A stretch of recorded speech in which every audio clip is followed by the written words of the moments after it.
Carly S. is the Queen of Wands, pleasure educator, porn star, model, blogger of Dildo or Dildone, and a bad bitch from the Bronx. Nominated for the XBiz Sexpert of the Year 2023 and 2024, she's managed and has been the feature educator of some of New York's award-winning sex toy stores.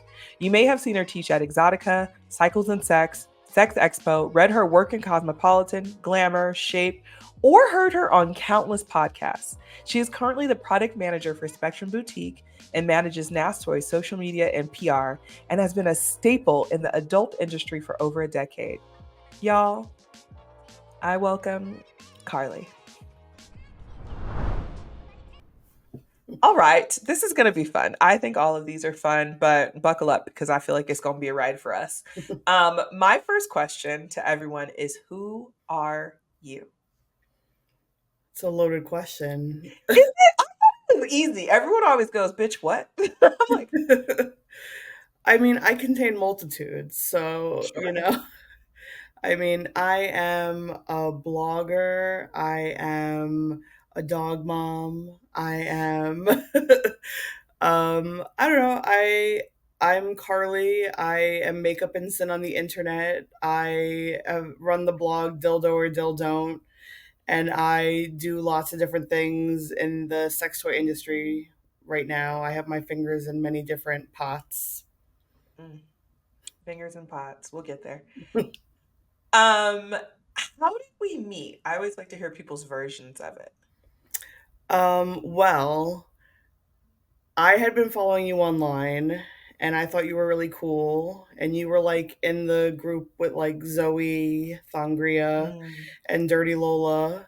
And I was like, oh, cool. Like, I'll get to meet you. And you thought that we had already met already. sounds about right. Yeah. And I was like, no, but I want to meet you because I think you're really cool. And you were like, cool, let's smoke. And then we became BFFs. Cannabis, bringing people together Yeah. all these years. And then I was worried that you weren't going to be my friend anymore because I gave you COVID because we both caught it at Amni. I don't think you gave it to me. Honestly, I know the exact moment I got it, and it was not you. Good. I don't feel as bad now because I really No, was like, Jimaneka's going to hate me. Like, I'm pretty, because we were the only ones that got COVID because these other people just have better immune systems. I don't know. I got COVID because of cannabis and not staying in my goddamn room. I mean, So this same. that was on me. Yeah. Uh, what does trauma mean to you? What is trauma to you? I like to think of trauma now as like that extra spice that makes you interesting. Hmm. Because I don't feel like I know a single person that doesn't have trauma. And I just feel like it's the thing that makes people, extra interesting at this point. Because if you don't have trauma, what do you have to talk about?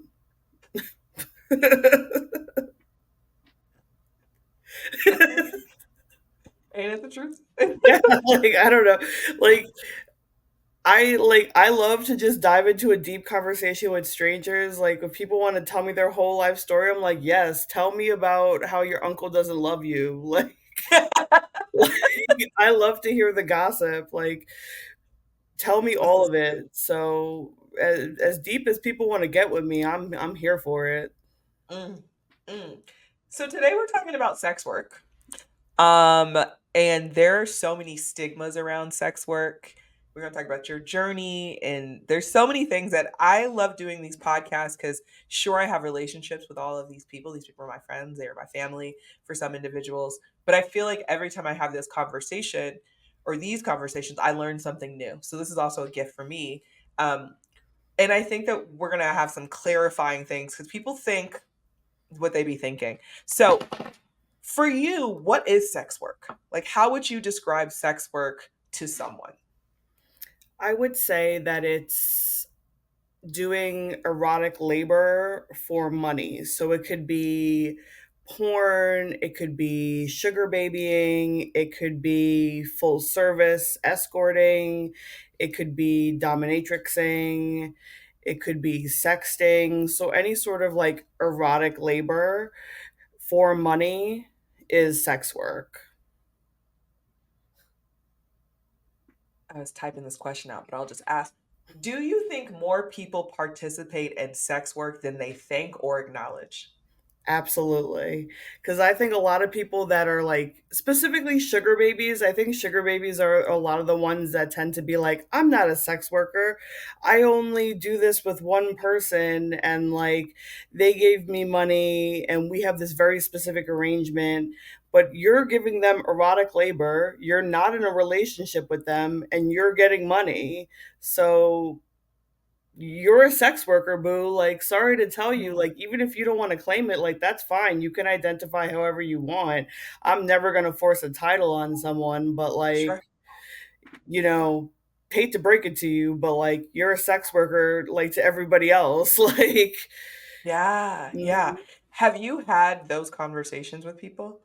Yeah, definitely. And it's always interesting too because there's always people on the other way where they're like, I've had people that like work in sex shops that are like, I'm a sex worker because like I sell sex toys. And I'm like, not quite. Like, this is not Yeah, erotic labor. This is still retail. You don't touch anyone erotically. We keep the conversations pretty vanilla. Like, we're not dirty talking customers. And if we that's a were, they different would store. be That's exactly like it would be a completely different experience. So, like, when you keep these boundaries, you're not performing erotic labor, that you're just in a retail environment. So, you're not a yeah, sex worker. And like there are, I'm sure, situations where you could do sex work and sell sex toys. I sure. Yeah, Combo. like I've kind of done that now where like I review the toys, I sell the toys, and I make porn with the toys. So like it's all encompassing, but like if you're just selling the toys in the store and you're not doing anything else with it, you're not a sex worker. So like it's Mm, lots of layers to this onion. Speaking of layers, how did sex work find you or how did you find it? What is the journey of Carly? I really wanted to date a couple. So, Okay. in the heyday of Craigslist, when they Mm, still had erotic Craig and them. services, yeah, yeah, yeah. Yes. I like met this couple who like wanted to explore with someone else. They were older. I was like 17. He was in his 30s. Should have Mm, been the first red flag.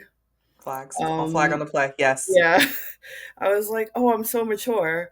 He decided that why was I fucking people for free? I could be doing this for money, and it made sense to me.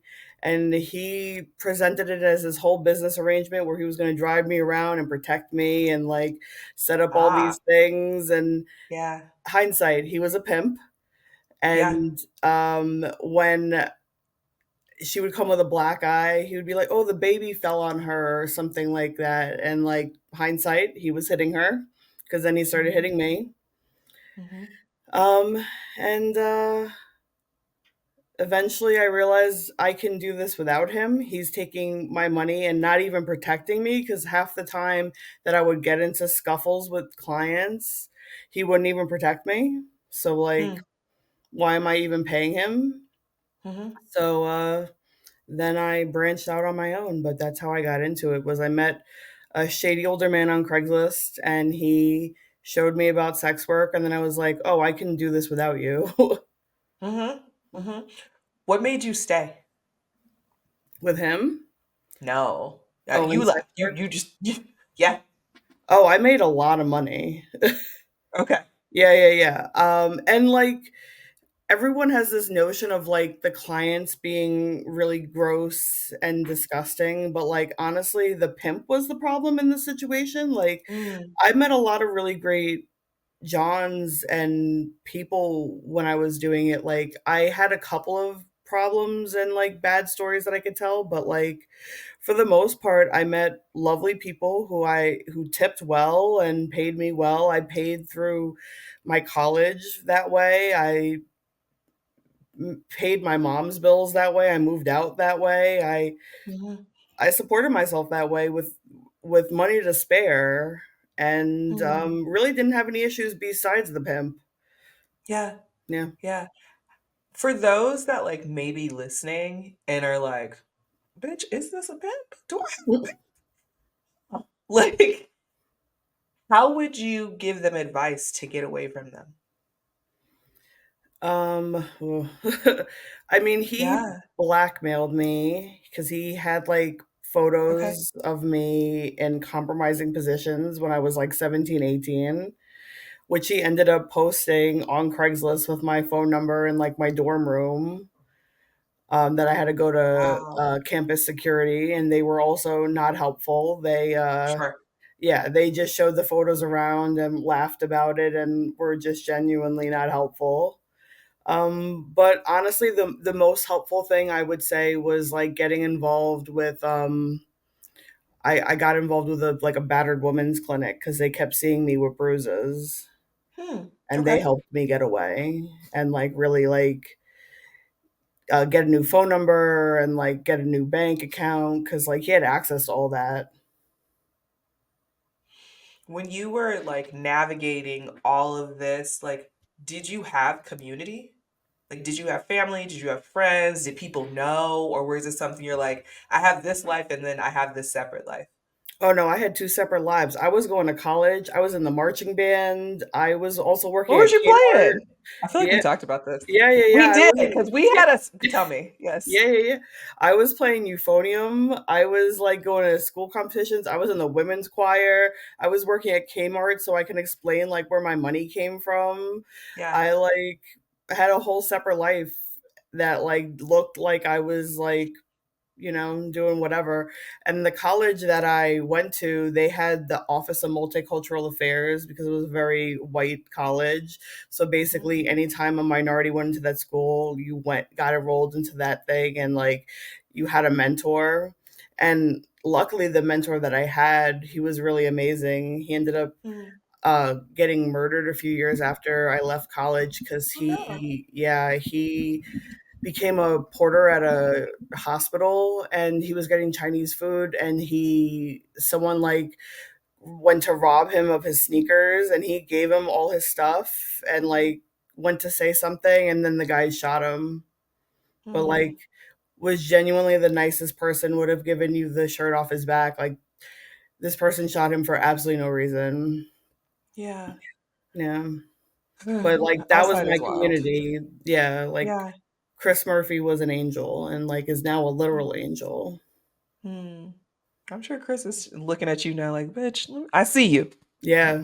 He would be so proud of me because like I was always the weirdo that like was always looking for a group of friends and like worried about like being able to find a job, and like now I have my own little niche in the world and like a group of friends that like understand me, and I'm like, look at me, Chris, I got my own little niche now.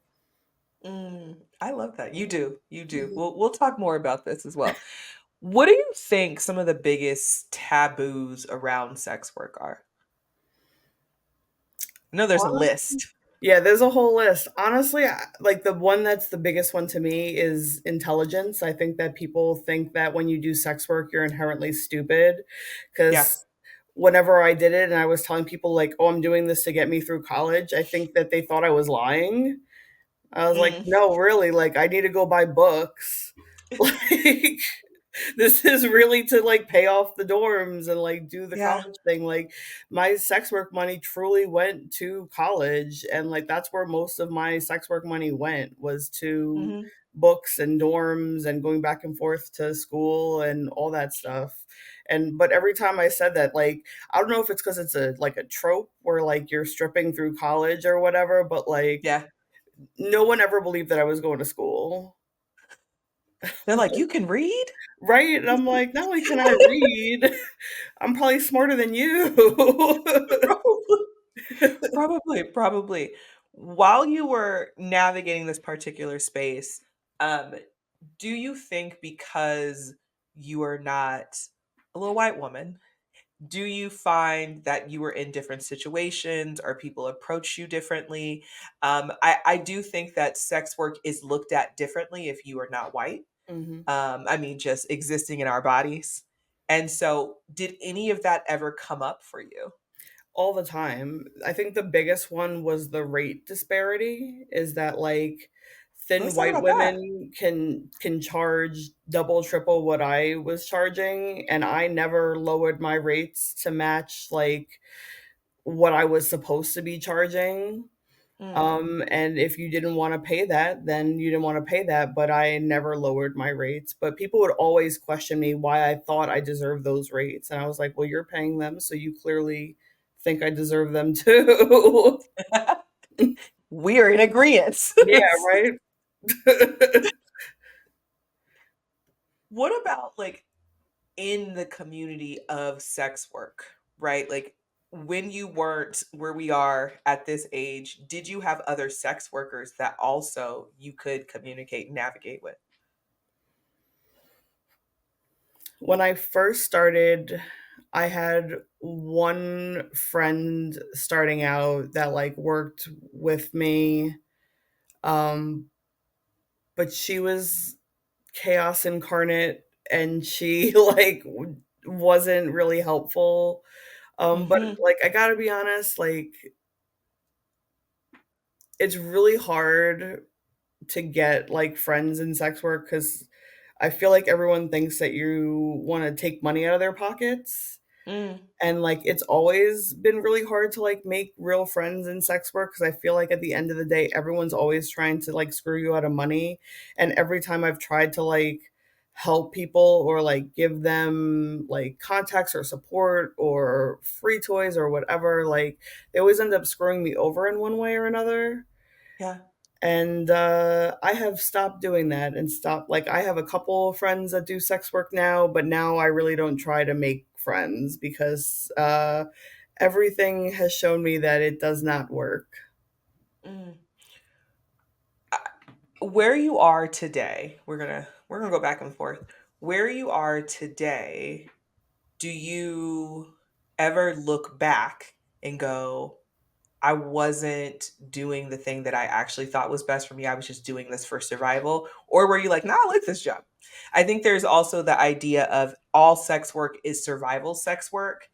And as people I know some people just like to do it. Like they're like, I'm fucking for free. Might as well get a check, might as well get some money out of it. Did you ever have those thoughts?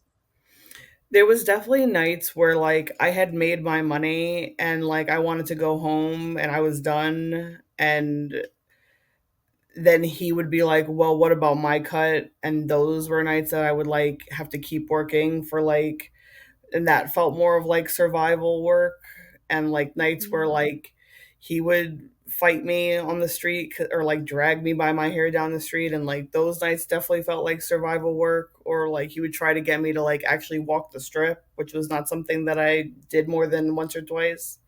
Mhm. But for the most part, like it, I wanted to do it and I was happy doing it and fine doing it most of the time. Mhm. When did the blog start?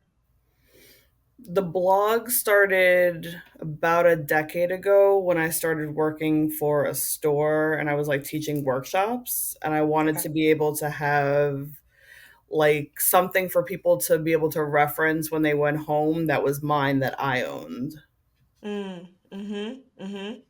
Was it because you didn't see like when I got into the sex ed industry, I was like, I'm not reinventing the wheel, but I'm adding to it. Hmm. Was it like that? And you were like, I don't, you're not speaking to me. So I'm Yeah. gonna create the thing that speaks to me. Yeah, definitely. Part of it was that I didn't love the way other people were writing their reviews because Hmm. I kept seeing them be like, I hated this toy because it didn't work for me. And I'm like, that's not really helpful. Yeah. Because everyone is different. And like the way that I like to write a review is like, here are the positive things about a toy, here are the negative things about it. And like now you can make a decision if you want to use it. And like that's the information that I'm always looking for. Hmm. So that's the way that I present it. And like Hmm. I think that I also think of things that maybe like a thinner person wouldn't think of, like the accessibility of the toy, the buttons of the toy because of my nails, like how easy is it to press, Yeah. how easy is it to Yeah. charge, how easy was the box to Yeah. open, like stuff like that. Like So there was definitely unanswered questions, and there was definitely just like I didn't love the style of reviews that were really popular at the time. That makes sense to me. When you transition, as you have navigated different types of sex work, can you kind of walk us through how you went from this pimp who we hope he chokes on a dick forever, whatever, and how did you transition to where you are today? He was in New York. I was in Pennsylvania going to school. He had done the thing where he posted those photos of me. I like changed my number and like opened a new account with the help of that like DV clinic. And then I like dropped out of school for a hot second because like everything was too much. Because it was him, Sure. it was like an abusive person I was dating at the time that was like compounding stuff. And then he had gotten arrested and he was like, "Oh, I want you to come see me in jail." And I was like, "Absolutely, The way absolutely you not." said that. Yeah, I was like, no." And then he violated parole for the last time. So, for all assumptions, I assume he's in jail because like he was on his last strike and then violated parole. So, like, Yeah. presumably he ain't getting out. Yeah. Um, and then I was like dancing for a while, and then I was like, you know what? I don't want to keep doing this. I got a job at Starbucks. I got insurance. Yeah. Yeah, yeah, yeah. That and they had 401k where they matched it. Like that was how I Yeah. bought my car. Like it helped me like build up my credit and whatnot. And then I went back to school and I got a job at a Harley Davidson doing events and marketing. Yeah. Because what I thought was that people that ride motorcycles are going to be open minded, like leather people, and they are not. They are No. like The leather Republicans. tricked you. The leather tricked your ass. It really did. I really thought I got there and they were all racist and sexist and homophobic, and I was like, "Oh, this is Cross not what I world. expected." Yeah. Yeah. So I will get harassed there, and I was like, "This is not fun either." And then I started looking for new jobs, and I got a job as a supervisor at a sex shop. And then I was like, "Oh, I'm really good at this." And then I just kept building on that. Now Hmm. here I am. So tell the folks, because you do a lot, let me Yeah, tell you. yeah, I really want y'all to go look up Carly's work because you've probably seen it in a billion places. yeah. Stolen and not. Um, so tell us where you are today. I know, but like you really got them little fingertips in all the places. So Yeah. where are they? Well, I do customer service and product management for Spectrum Boutique. I Mhm. do social media and copywriting and like outreach for NASTOYs. I just got a new contract where I'm going to be doing the copywriting and like setting up the social media for California Fantasies, which is a new company. So Okay. watch out for that. Yes. What else do I do? I write for XBiz sometimes. Uh, I freelance write a lot. So like you've probably read my writing in Hmm. publications of various things. What else do I do? I do a lot of things that I forget, and then I remember, and I'm like, oh yeah, I have to do that thing. You've shared a lot of like writing and things. Are you still involved in sex work? I think you mentioned like I also use my videos in porn. What does that look like?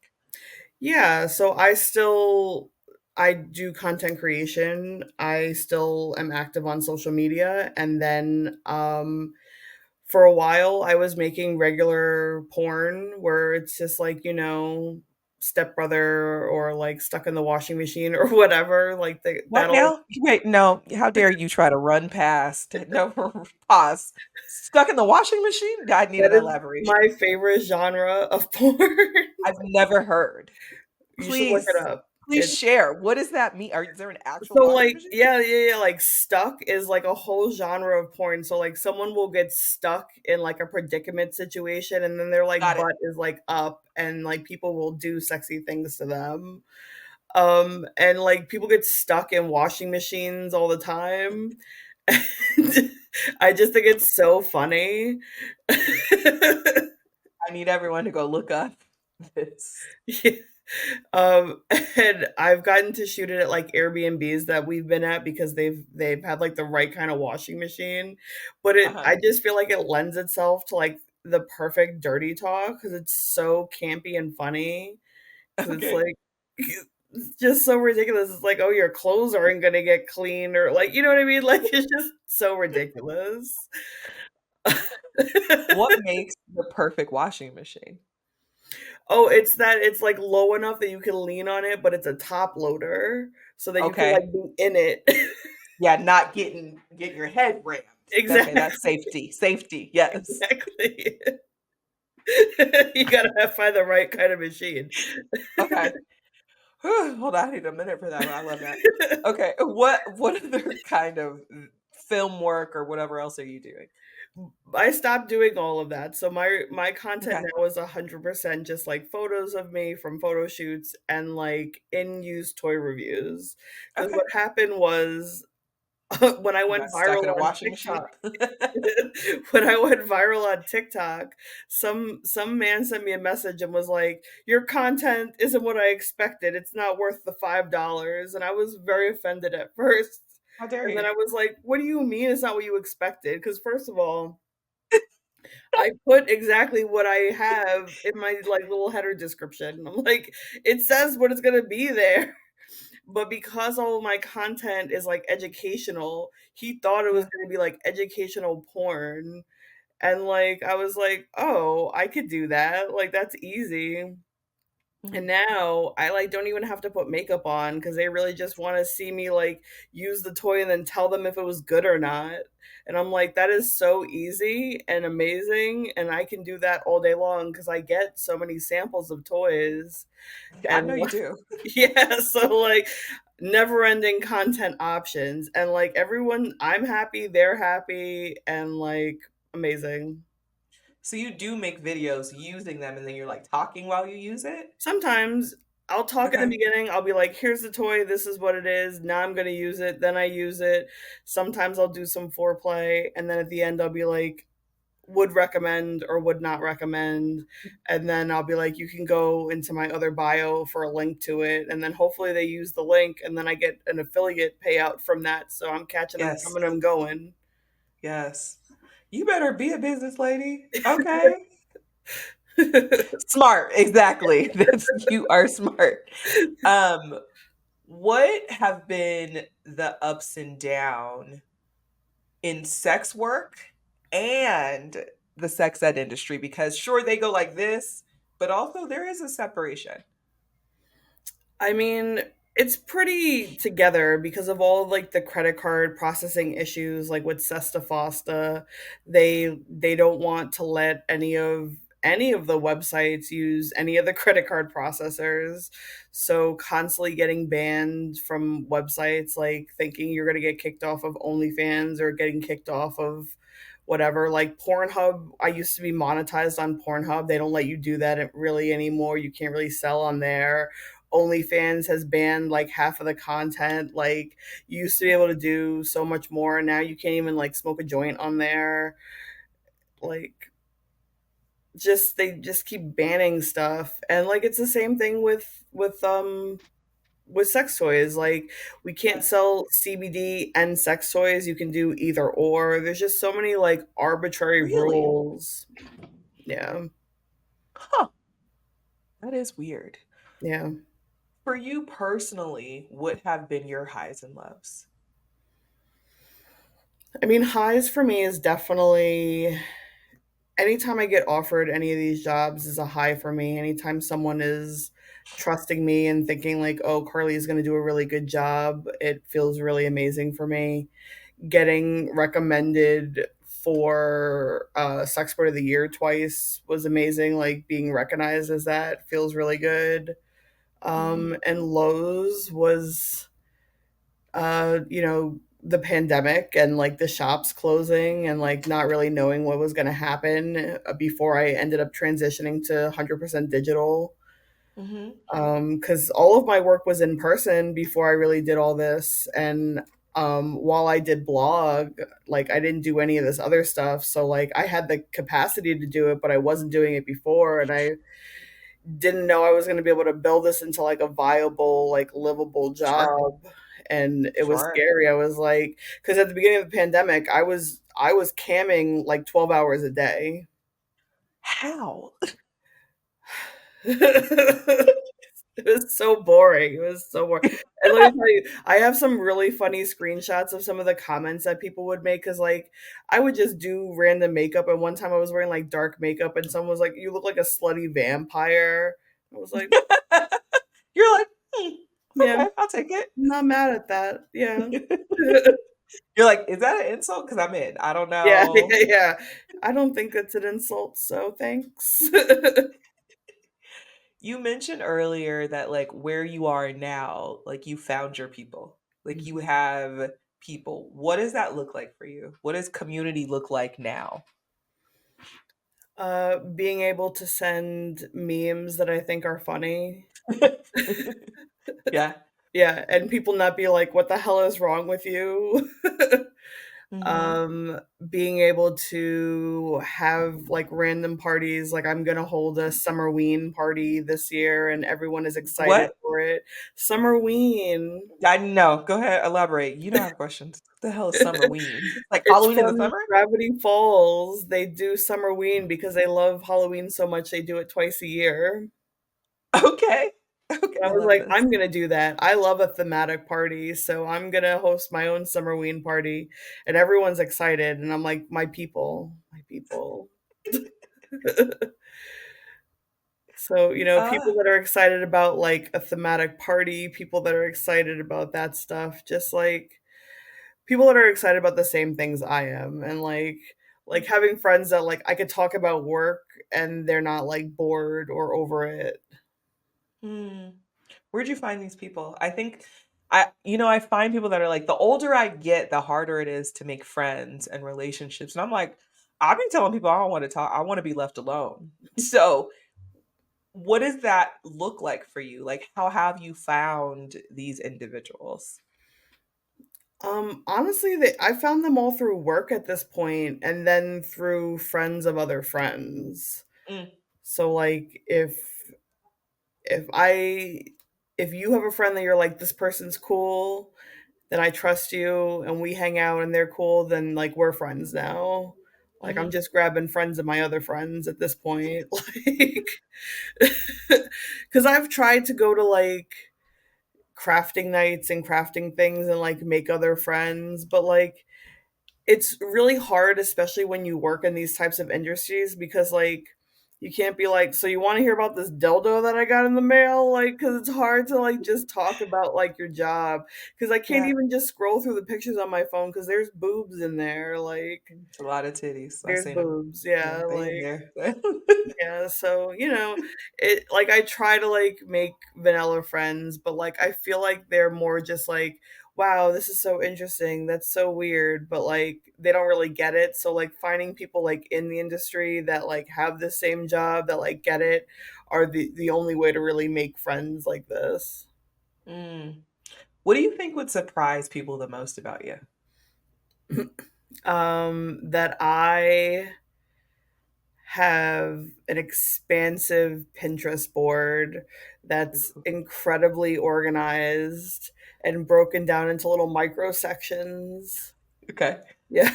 Yeah, so like it'll have like a dinner board and then it'll be broken down into like pasta or like pork or chicken or like Hmm. so if I really need inspiration I can like go in there. Organization.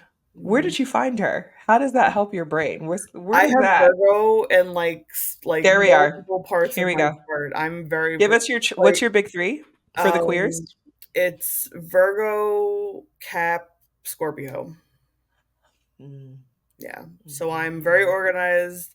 I am sad, and I am chaotic. You're just a cute little emo kid. Yeah, Listen, yeah, basically. I get it. I get it. I get it. Um, while you've been doing this work, what has your mental health looked like?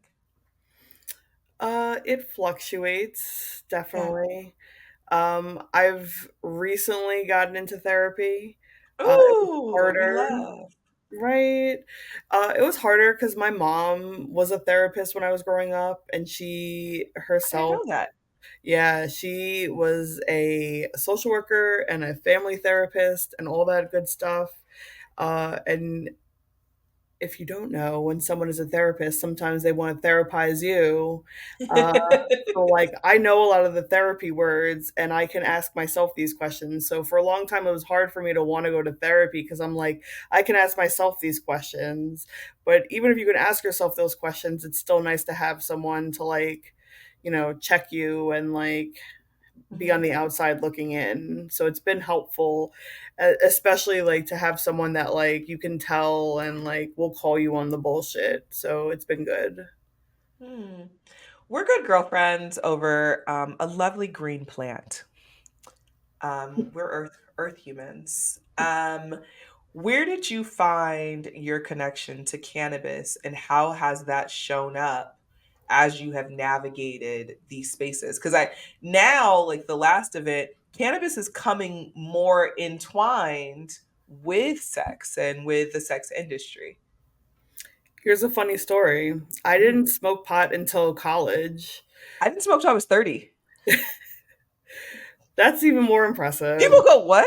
So Yeah, I'm like, I had questions. Nobody with a suitcase was going to answer my question. that's what I'm saying. Because my mother, like, she was a social worker. She was a drug treatment social worker. So when I went to high school, my mother was the one that would send kids to like the drug treatment center. So, Dare. needless How to dare. say, no one wanted to do drugs with me.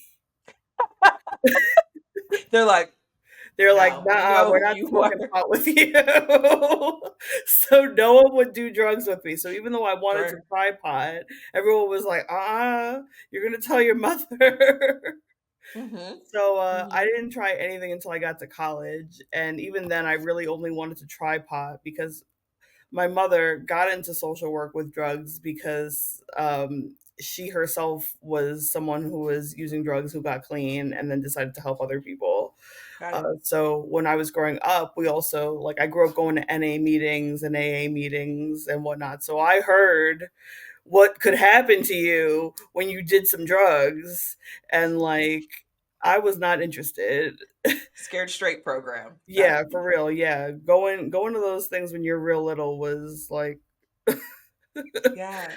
yeah, and then the person that I dated in college had a very, very bad problem. They were what people like to call a trash can addict. Basically, Go on. if you have it, they will do it. He smoked crack a Yes. couple times and would come home and then like take all the rent money and disappear into Philadelphia. So I would smoke pot and that would be it. And I'd be like, I'm good. Yeah. Crack is not for me. You go Yeah. live your life. But I have really, really bad ADHD, which I did not realize until I got older. But pot really makes my brain slow down. And instead of a million racing thoughts, it's only like five or six racing thoughts. Manageable. Yeah. So it's really nice. It slows me down. Yeah. Yeah. Interesting. Huh. See, I'm learning so much right now, Yeah. as are these individuals. What do you think about the combination of the sex industry and cannabis? I think it's really great. I think it can have a lot of really positive effects on libido, on sensation, on pain and sex, on like uh, wetness and sex, on all kinds of different things, on people that maybe have like cancer or any sort of other issues. There's like a lot of really practical uses for cannabis and sex. Hmm. Yeah, they've had like a few like cannabis lubes out. Hmm. They're what is that one? The vibrator. That's also a weed pen that we were looking at. Vaporator. The vapor. That's wild to me still, but y'all can send me one. Um, it's so interesting to like see. this arc of who you are, and it to see you on this side of it of being like, try me if you want to. Hmm. Which brings me to safety. As we know, as being people with breasts and individuals with vaginas, we are constantly in harm's way. Last week, you and I were talking about this. I'm not gonna say. Okay, Chris, you gonna cut out this next statement. When the white girls was getting boobopped in New York. Okay, we're gonna come back to this. So last week we were talking about the harm that happens to, you know, folks that identify as women in general, Yeah. totality, no matter what your genitals look like, and like safety. What do you think safety has looked like for those in the industry, and do you think that these laws that people are putting into play are actually keeping people safe or causing more harm? They're definitely causing more harm because they're not listening to any of the people that are actually in the industry.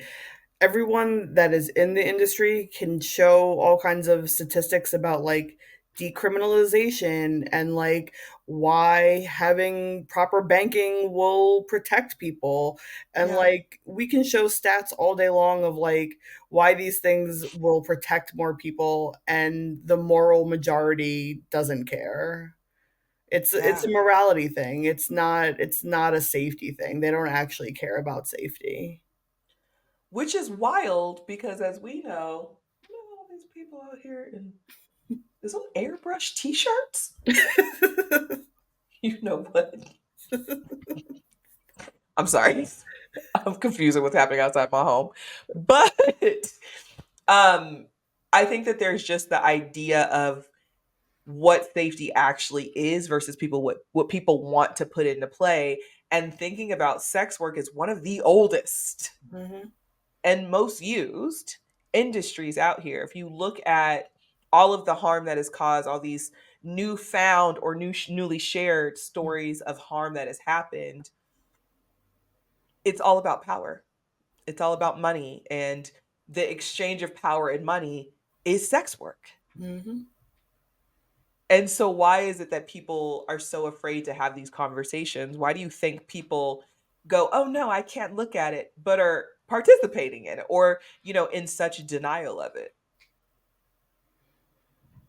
I think because at the What end do of the what do you think day, it's it's just a puritanical society, and that doing? as much as they want to think that we're just this like oversexed, like community or like society, that we're not, and that the vast majority of people are conservative, and that even if it's not even the vast majority, those are the loudest people, and those are the Mm, people that are going to be heard, and those are mhm, the people that have the most power, unfortunately.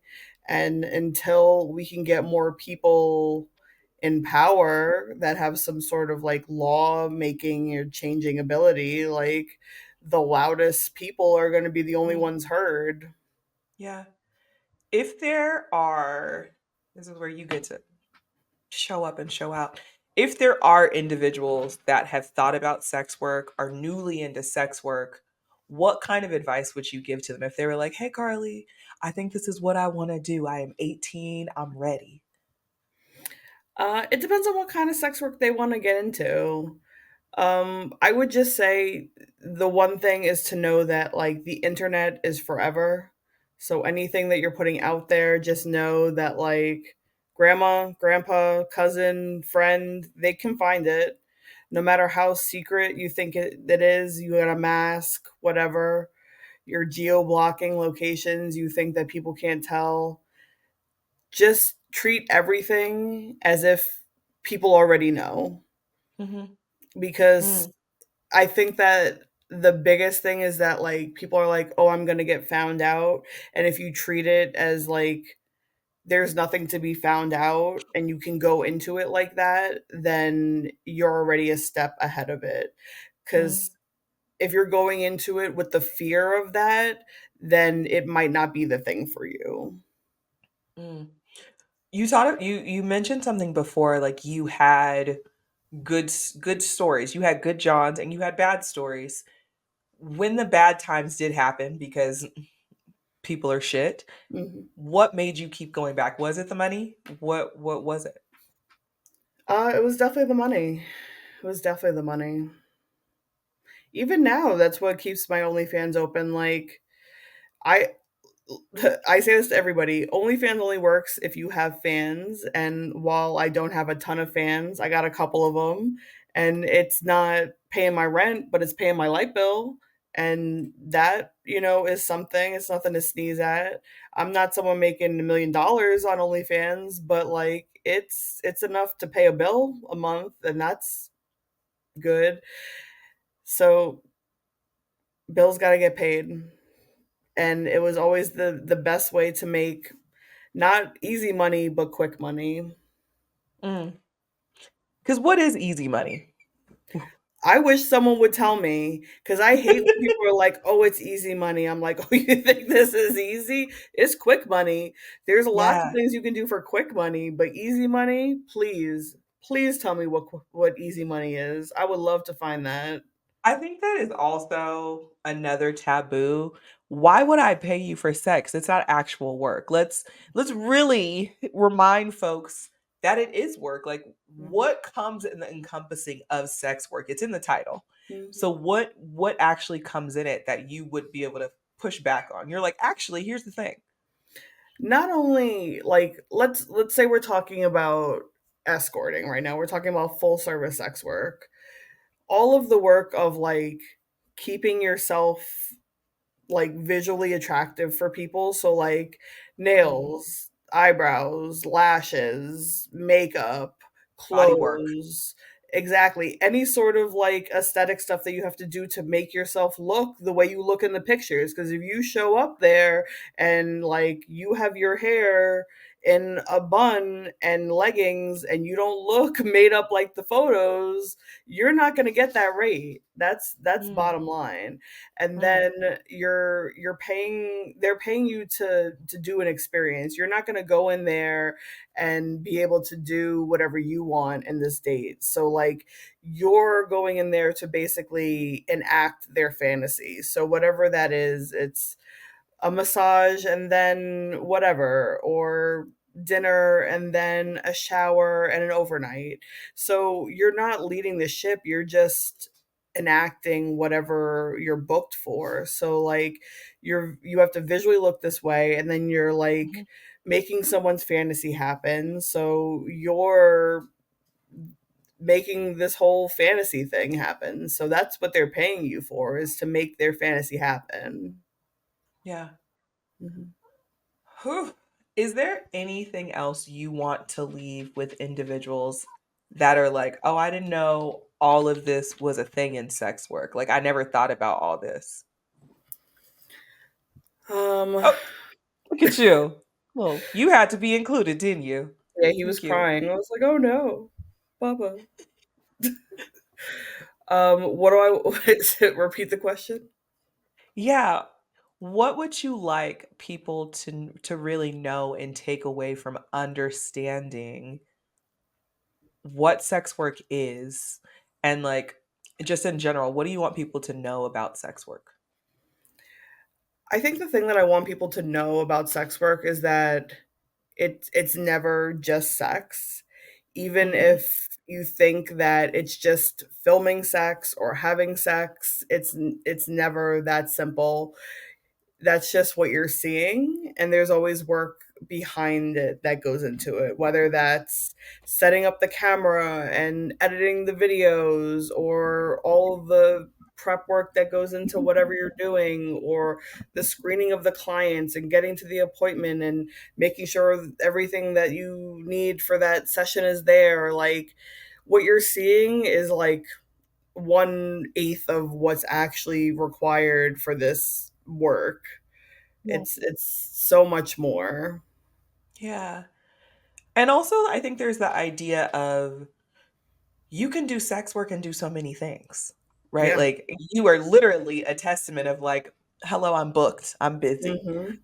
and I'm out here. Um, and that makes my heart so happy to know that, excuse me, that you get to do the things you want to do now. Mhm. You get to like actually pick and choose where your energy's going. Are we still doing it to make money? Yes, because it's the first, as we said. Yeah. And I like lights. I Hmm. like shelter, and that is my favorite thing right now. I like to be in my house. We are in the year of 2024. What do you hope changes for the sex industry, for sex work? Like, what would you love to see change?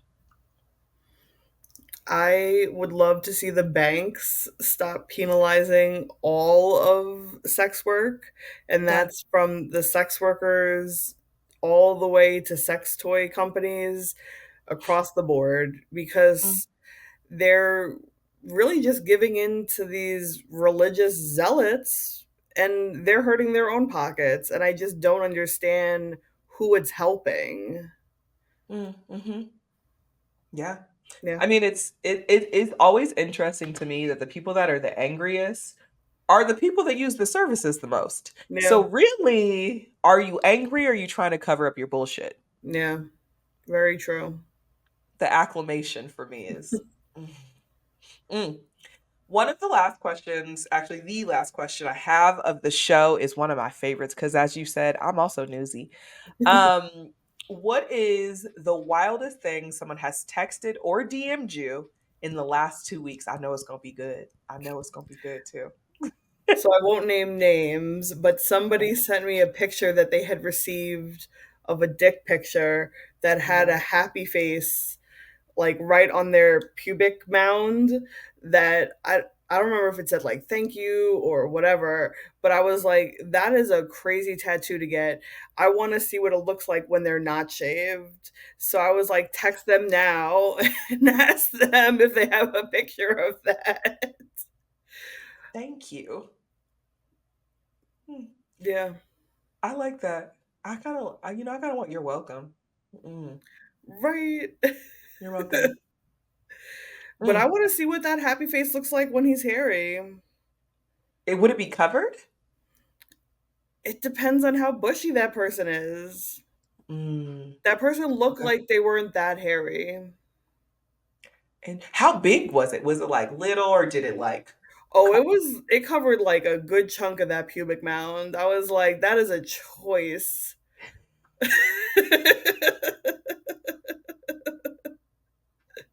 And like, as The someone who choice. has some choice tattoos, I was like, that is a choice. What is the wildest tattoo you have? Or people, what is the tattoo? Because I know you tatted. What is the tattoo that people go, wait, what? The most? Probably the rabbit tattoo, the sex toy rabbit. Really? Out of every? Right, yeah. Because That's people weird. think the magic wand is a microphone, and I don't correct them. You'd be like, I do be singing. Yep. Yeah. Musical. Thank you. Uh, this was so fun for me. I love doing these talks.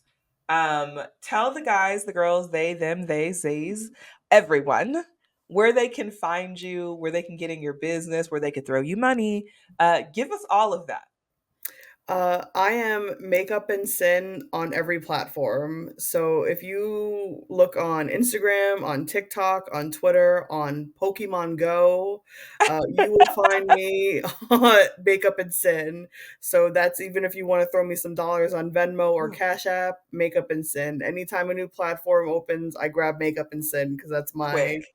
yeah, that's my thing. If you want to check out my blog, it's dildo or don't. And from there, you can also find my spicy content if that was something you were interested in finding as well. Spicy education. Mm. I love that. I love that. Well, thank you. Y'all, buckle up. We're continuing this magic on the next episode. You'll see. Thank you.